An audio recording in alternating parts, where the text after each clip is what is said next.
Welcome back, guys. Sorry for the no upload yesterday. I just decided to take a 34-hour reset, so we have a full 70-hour clock going into this week. We are in somewhere in Texas. I can't remember the town. Oh, we're just south of Waco. That's where we are. But we're gonna try to make it from just south of Waco tonight to either Memphis to sleep at the CFI yard, which sounds like a better option just because it's not as many miles. It's about 550 miles today. Take about 9 hours. Or we could drive a little bit further, about 600 miles to Stanton, Tennessee, and park at another Pilot. We'd obviously have to reserve parking there, but I haven't decided yet. I gotta stop in 40 minutes to get some fuel because like I said, they haven't been sending me a fuel route, so I probably should say something, but we're down to a quarter of a tank, and that's normally gonna give you about, I mean, that's like 50 gallons, so 300 miles, but you know, you never want to like try to risk it, so I'll just stop, and once I get fuel in the next Loves, it should be enough fuel for the rest of the way, so I won't have to refuel until after I make that delivery. All right, guys, what we got fueled up is about $830. Obviously, I'm a company driver, so that doesn't come out of my pocket. But I went in to go get like some sandwiches and like wraps and stuff to put in my little refrigerator so I could eat something at the Memphis yard. But they were out, so then I walked over to Subway and there was a long line.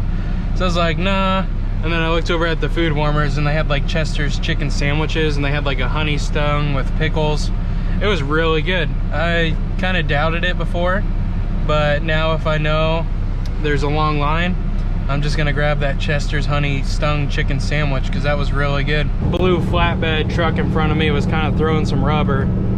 So I let him know over the CB that his tire's getting ready to go. And as, I know you guys can't see it because you couldn't see that dog, but as we're continuing down the road, you can see his inside rear trailer tire going like this. And it keeps throwing rubber, so I let him know his tire's getting ready to go. And he said he's gonna pull off at the next truck stop. But yeah, it's gone. I can see it waving back and forth, and I kept seeing rubber, like small pieces of rubber fly out. So I knew it was getting ready to go if it hadn't already went, but I can tell it's already gone. It's, you know, so at least I let him know. I mean, it definitely already popped, so I don't know if he felt it or can feel it at all, but I just had to let him know because, I mean, that tire, I probably shouldn't even behind him actually. If that tire comes, that's gonna be a lot of debris. I'll just let this guy go around me, but yeah, it's kind of nice, especially because, you know, he has a CB, so I could tell him, you know, some of these guys don't have CBs, which I know CBs are kind of expensive and not very many people talk on them, but I mean, it's a good thing to have one, especially for instances like that. As we made it to this Loves, it's 3:42. We're gonna try to find a parking spot so we can take a 30-minute break. I'm just gonna take the first one I see because it looks like it's pretty packed. There's one right over there. That's a blind side though. I don't I don't really want to take a blind side. Let's see if we can see something else or loop around and take it.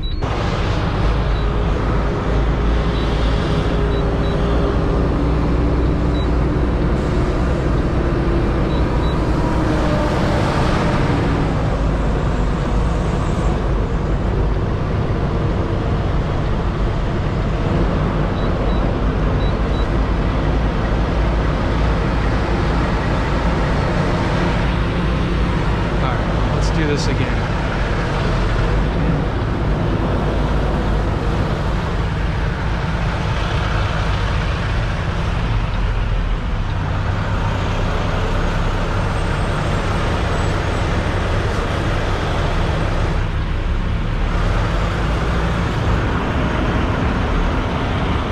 Man, I am not pulling up far enough. What is my deal today?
So we got our 30-minute break in.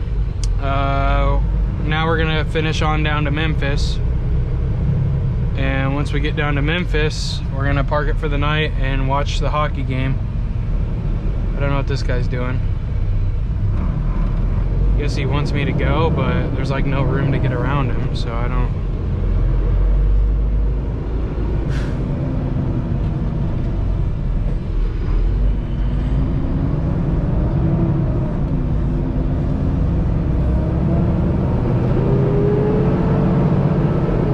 So anyways, I was sitting on my 30-minute break and I got a message from dispatch earlier while I was driving asking what my safe ETA was. Well, I'm scheduled to get this there by 11 tomorrow, but like I said earlier, I took a 34-hour reset because I was out of hours and I have to have hours to drive. So I messaged dispatch and they said okay. Excuse me. So I did my 34, got my reset in, and now I'm rolling now, and I realized that I won't be able to make it there by 11, but I can make it there by like, which it's a different time zone, so that doesn't help. I'm gonna lose an hour. So I was like 4 p.m. Eastern to be safe, because I'm not, you know, like I think I get there by 3, but you never know with traffic. I gotta go through Nashville and all that. Like I may not even be able to make it, honestly. But I told them 4 p.m. safe, which I think I'm gonna have to take a 30-minute break too, so maybe it's not gonna happen till Tuesday. But it's supposed to be a drop and hook, which I read online that it's like a live unload place and they take like 5 hours because nothing's on pallets. They gotta hand unload everything, so that's gonna suck. But I mean, I'm gonna get detention pay if they take longer than 2 hours, but it is what it is. If I don't get there till Tuesday, there's not much we can do about it, because I mean, I gotta have hours, and you know, if it's slow and standstill traffic, I'm not gonna make it. Which my fleet manager, which I always have problems on Saturday and Sunday, he only works Monday through Friday, so luckily tomorrow's Monday, so if I know I'm not gonna make it, I'll just call him and we can go from there. But anyways, like always, if you guys enjoyed the video, make sure you hit that like button. And we're uploading daily unless I'm on a 34-hour reset, because I'm not uploading. That's my time off. I'm just gonna relax. Make sure you hit that subscribe button to see daily content.